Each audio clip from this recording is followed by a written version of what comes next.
बधाई। मैं रितिका सरदार, आज मैं बिरसा मुंडा के बारे में भाषण देना जा रही हूँ। धीमे ढोल जंगल की सिसकी, दूर कहीं झिंगोरों की आवाज, कभी जंगल की मिट्टी में उगते थे वीर जिन्हें बंदूक नहीं भाले और विश्वास ने शक्ति दी। कभी आवाज उठी थी चिप्पियों के बीच से और वो आवाज बन गई एक बिरसा मुंडा, धरती का बेटा, धरती आबा। नाम बिरसा मुंडा, 15 नवंबर 1875, उलीहातू गांव, खूंटी जिला, झारखंड।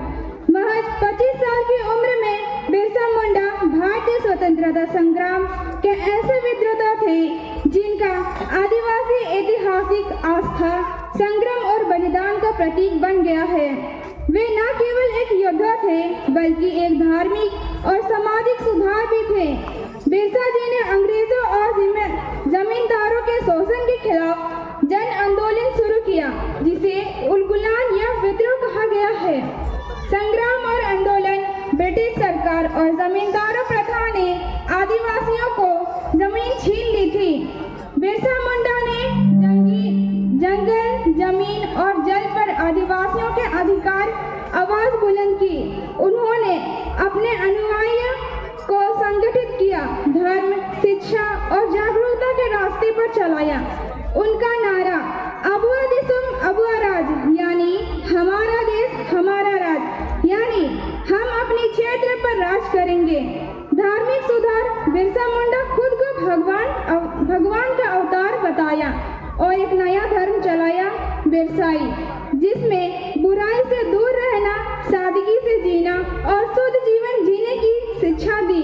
बलिदान, 1895 से 1900 के बीच उन्होंने इस बार ब्रिटिश हुकूमत को चुनौती दी। उन्हें गिरफ्तार कर लिया गया और 9 जून 1900 को रांची जेल में उनकी मृत्यु हो गई। उनकी मौत का कारण आज भी एक रहस्य बना है। वे कहानी है उस धरती के सपूत के जो ना तो राजमहलों में पला, ना ही ऐतिहासिक की मोटी किताबों में पढ़ाया गया, लेकिन जिसने जंगलों की मिट्टी से आजादी का बिगुल फूंका। नाम बिरसा मुंडा। 15 नवंबर 1875 झारखंड के उलीहातू गांव में जन्म एक बालक आने वाले समय में आदिवासियों समाज का भगवान बन गया। बिरसा मुंडा अंग्रेजों की हुकूमत की नींद हिला दी थी। उन्होंने कहा, अब अबुआ दिसुम अबुआ राज, यानी हमारा देश हमारा